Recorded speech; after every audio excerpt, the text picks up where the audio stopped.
It's few weeks to the general election here in the UK, and so many, party candidates have been hearing and, sharing their plans for the British people come July 4th, 2024.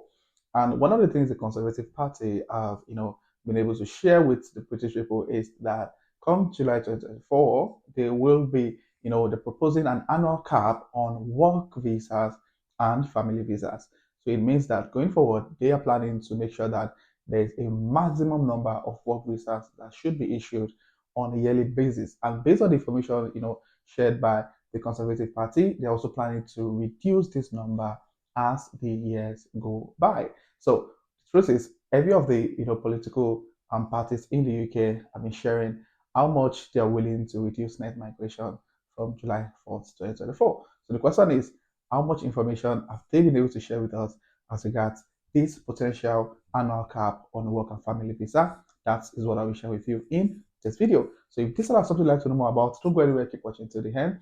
And if you're coming across this channel for the very first time, come on, what are you waiting for? Hit the subscribe button to join the amazing growing family. And my returning subscribers, thank you guys for being here. I really do appreciate you guys. So without further ado, let's get right into the video. It's no longer news that every single, PM candidates in the UK are all anti-immigration, and the whole idea is that they are all trying to sell to the British people what they want to hear. And one of the things they want to hear is the plan of the government to cut down net migration. And saying net migration, it's about the difference between the number of people coming into the UK and those leaving the United Kingdom. Now, the news was all over the social media a couple of, months ago about the spike in the number of net migration in the UK, and every single political, party leader, every single candidate for the prime minister position have shared their opinion on how they're planning to reduce net migration.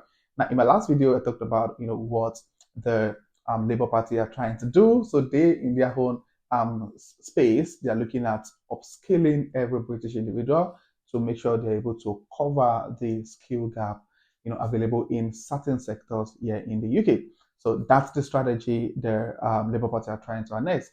While on the other hand, the Conservative Party are trying to, cut the number of people coming in order to reduce net migration, which of course they've been doing for the last couple of months. So the Reform Party on the other side are actually trying to, scrap certain work visas, certain visa categories in the UK to also cut net migration. Anyway, but the focus of this video is going to be with the Conservative Party. Now, what exactly are the Conservative Party doing, and how is their plan being tackled by the Labour Party? Now, as I said earlier, the Labour Conservative Party are trying to, they're proposing a measure to put a cap on work visa, and Rishi Sunak has pledged to introduce an annual cap on work and family visas if the Conservatives retain power in the general election next month. So that's their plan. That's what he's looking at doing next if is able to get back into power come next month, July 2024. Now, the Prime Minister said he would introduce an immigration law to ensure net migration is brought back to a sustainable level after it reached an all-time high of 764,000 in 2022. So this immigration law is to make sure that the number of people being granted work visa or family visa in the UK is capped. So if they've been able to meet up with the limits they're proposing, then no one will be allowed or will be given a work visa during that year. Now, he also said that there would be an annual vote among members of parliament to determine the number of work and family visas to be granted in the UK each year. The Migration Advisory Committee, MAC, the government's independent advisor on immigration policy, would then assess whether the proposed cap is viable. So that's the plan. So it means going forward, if they get back into power July 2024, there's going to be an opportunity for the members of parliament to vote the maximum number of, the visas that should be issued for those looking at coming to the UK on the work visa or the family visa. Now, after this number has been agreed on, then the number will be shared with the Migration Advisory Committee to then look into this number and see if it's actually viable for them to put a particular number as the cap for the work and family visa. Now, Sunak proposed that the cap be lowered yearly over the next parliament to be to bring net migration down. So it means that if they decide to propose that, oh, this year we're giving only 50,000 um, work visa and family visas, then next year it should be less than 50,000. That's what it's proposing. Now, the cap would only apply to work and family visas, which made up half of the 1.3 million visas issued in the year to March 2024. So now more, policies has been implemented in the last couple of months to like put a cap to the number of student visa. So the target now is to, look into the work visa and the family visa and see how this can be reduced. Because from the last, statistics released by ONS, it shows that about 80% decrease in the number of student visa application was recorded between January 2024 and March 2024 compared to the same period last year, January 2023 to March 2023. So they've been able to like find a way to curb the number of student visa being issued. The next target is definitely the work and family visa. Now, the cap would only apply to work and family visa, and reports have suggested that the cap would be broken into monthly allocations, which with sectors such as health and care given a specific quota. So it means that those in the health and care space are definitely going to be prioritized. Now, other sectors suffering shortage of occupation would also be prioritized, while regional migration demands would be considered. So it just tells you how much those on the health and care space in the UK are definitely going to be given, more opportunities in terms of migration. So that's my advice really to anybody who is looking at migrating into the UK and you think you've got passion for the health and care space, then definitely the health and care space is where to look out for.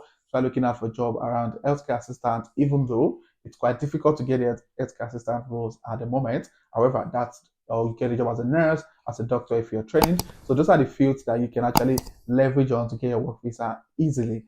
Unlike other sectors that are not so much in demand of professionals, you might find it a bit difficult to get a job in those areas. Now, Sunak also said that we have taken bold actions to cut the number of people coming to this country. The plan is working, but migration levels are still too high, so we are going further. The Conservatives are the only party that is willing, to take the bold action needed to cut migration figures. However, the Conservative Party has failed to deliver on its 2010 election campaign pledge to reduce migration level. Now, this is what the Labour Party Shadow Home Secretary is saying. She said that the pledge was a meaningless announcement from a Tory party which has trebled net migration since the last election, despite promising to bring it down. Now, all they are doing now is rehashing failed announcements from David Cameron, Theresa May, while doing nothing to tackle the skill shortage and their failures in the economy and migration system, which have pushed net migration up, she said. So anyway, the whole point here is just that the Labour Party are not really in support of them cutting net migration, them just announcing that they're going to stop this visa, put a stop to this visa. What she's proposing is that instead of doing that, why not upskill the people in the UK and stop employing or stop organizations from employing people from outside the United Kingdom. So that's the latest update around the promises made by the Conservative Party in June 2024. And the plan is simple. We're going to put a cap to the number of people coming to this country while we prioritize those on the health and care sector and also the sectors with shortage occupation. So I hope you find this video insightful. If you have any thoughts around what is happening around this whole immigration policy is being proposed by different parties trying to get into power, please state in the comment section. And if you find this video insightful, please click on the like button. And if you're coming across my channel for the very first time, hit the subscribe button below to join the amazing growing family and my returning subscribers. Thank you guys for being here. I really do appreciate you guys. So this will be the end of this video, and I'll see you guys in my next video. Thank you.